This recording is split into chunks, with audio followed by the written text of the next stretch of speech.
Salut tout le monde, c'est Flocktock. Oh pétard. Aujourd'hui on se retrouve pour un nouvel essai. Donc déjà j'espère que vous allez bien, pardon. Aujourd'hui on se retrouve pour un nouvel essai. On est sur le Forza 125 de chez Honda, toujours dans le cadre de mon stage. Je vous vois déjà venir. Bon, je sais, on est sur un scoot, mais franchement, on n'est pas sur n'importe quel scoot. En 2017, il faut savoir que ce scoot, il a été immatriculé plus de 6000 fois. Donc, autant dire que ça a été un franc succès. Au niveau des best-sellers, il est au même niveau que la MT-07. Donc, c'est pour vous dire quand même qu'il a été vachement vendu et c'est pas pour rien. Et déjà, bon, bah, première chose, ça fait bizarre d'être sur un scoot déjà. J'ai rien entre les jambes. J'espère que vous voyez bien avec la bulle. Mais attendez, il faudra que je vous montre un truc. Là, franchement, j'ai quelque chose à vous dire dessus. Là franchement il y a pas mal de choses à dire dessus. C'est vraiment du haut de gamme. Surtout pour un scoot en 125 quoi. Il y a vraiment plein de trucs qui sont vraiment cool. Déjà comme vous pouvez voir il n'y a pas d'emplacement pour la clé tout simplement parce que c'est une clé sans contact. Enfin comment dire, la distance d'activation pour que ça marche c'est moins de 2 mètres. Donc là vous vous asseyez dessus, vous avez la clé dans la poche.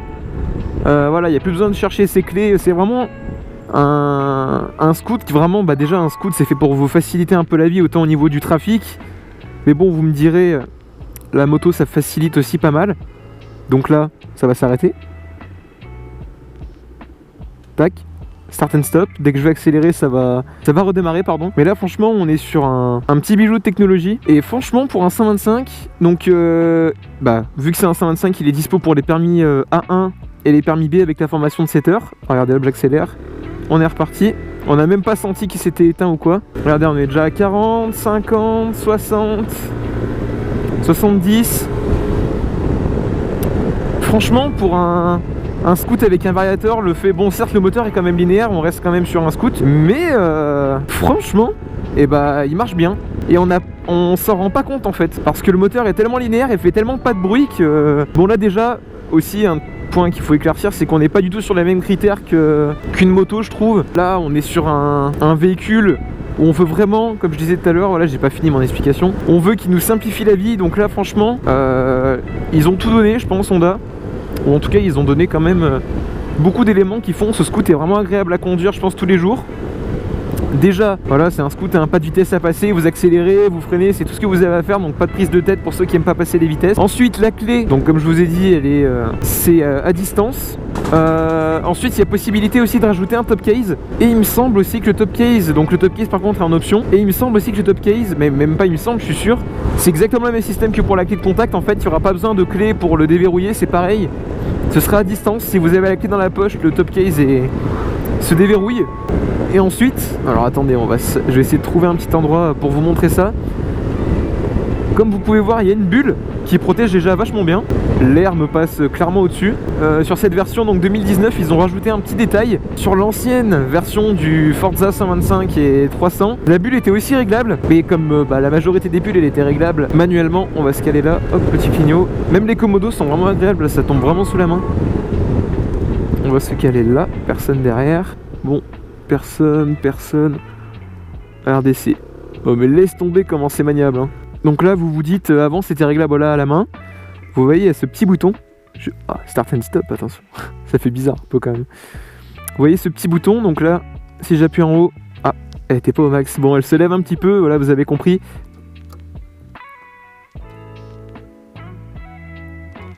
Voilà. Moi je suis comme un gosse. Ensuite voilà au niveau pour l'essence.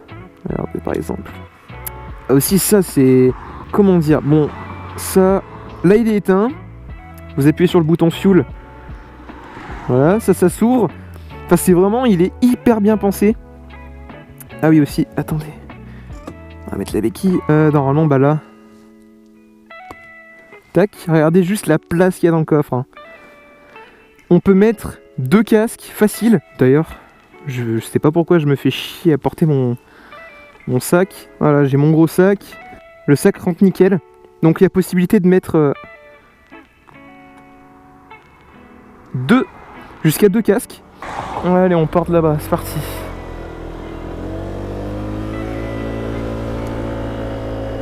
Ouais, la bulle, franchement, je prends aucun vent dans la gueule.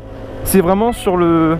Même pas aller haut du casque, non, ça dépend des moments, mais bon, il y a pas mal de vent là. Bon, n'empêche, même... Enfin, je suis pas fan de scoot, mais honnêtement, c'est quand même vachement pratique. Après j'ai pas de haine ou quoi contre les scouts, hein. Je trouve ça vraiment hyper pratique pour...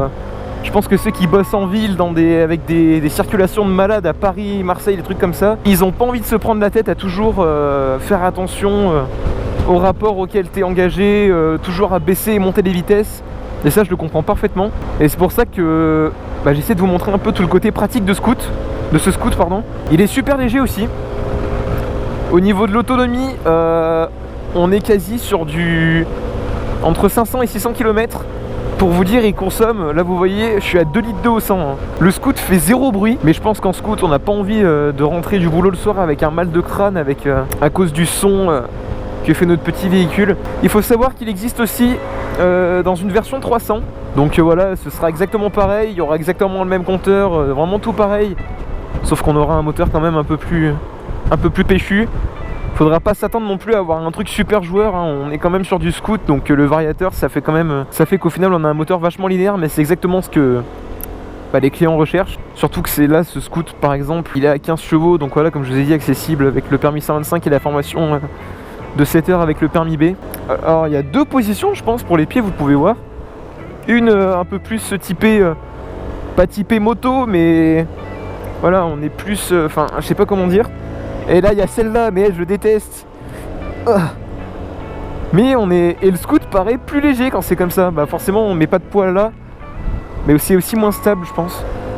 Bon, vous savez quoi, pour le test on va se mettre en mode un peu pépère. Voilà. Et bien, on est super bien assis par contre, hein. Niveau confort, les selles sont super bien spacieuses. J'ai même une sorte de petit dossier. Autant, attends. Ah ça va. Je pensais qu'il allait être plus dur au niveau des suspensions parce que, comment dire, il y avait un point négatif qui revenait assez souvent sur ce scout, c'était les suspensions qui étaient vachement dures. Mais bon, ça me choque pas. Après peut-être que voilà, c'est le premier scout que j'essaye aussi, faut savoir. Enfin j'ai déjà roulé avec des scouts, mais voilà, dans le cadre d'un test comme ça, c'est la première fois que je roule avec. Ah bon, on va se prendre la petite... Ah bah allez, nickel. Ah, l'équilibre c'est vraiment bizarre avec les jambes. Non, je me remets comme ça, j'aime pas. Il est quand même assez long je trouve. Quand on le voit d'extérieur, vous avez pu le voir sur les plans fixes, il fait assez long. Je crois qu'il fait 2,14 m d'empattement au niveau de la longueur. D'empattement au niveau de la longueur, ça veut strictement rien dire, mais voilà, il fait 2,14 m, enfin un peu plus de 2 mètres de long. Et on est parti, on est à fond.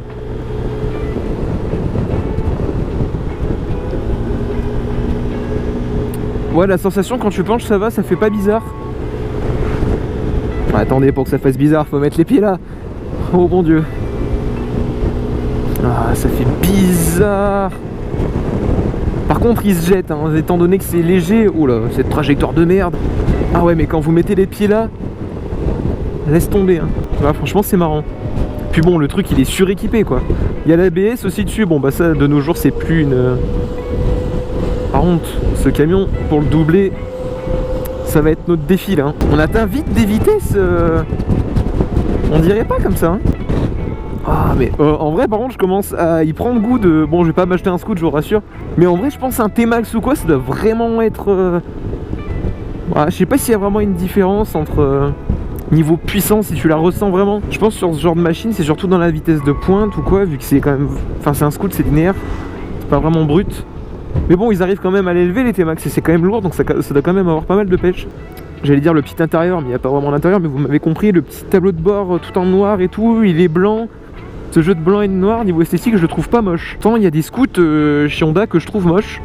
Je sais pas si j'aurai le temps de les essayer. Oh mais ouais, putain, c'est léger, du coup je peux reculer. Tic tic tic tic tic. C'est pas la classe. Je pense que le 125 est adapté si voilà, vous faites vraiment de la circulation en ville sur des... que vous n'avez pas forcément beaucoup de grands axes sur votre trajet, mais si vous prenez quand même pas mal de deux voies, tout ça, c'est pas que le 125 qui galérera. Voilà, les 110 vous les atteignez très vite, j'ai pu voir tout à l'heure, mais je pense après c'est pour les dépassements surtout que le 300 il rajoute quand même un peu plus de confort de conduite. On va se mettre en mode détente, les pieds comme ça, le doigt de pied en éventail. Et on est parti. Freine bien, même très bien. Je me suis même fait un peu surprendre d'ailleurs. Je pensais pas que ça freinait autant. Par contre, un petit point dommage, je trouve, c'est que le scout, il est voilà, il est vraiment moderne. Il prône la modernité à son plus haut point.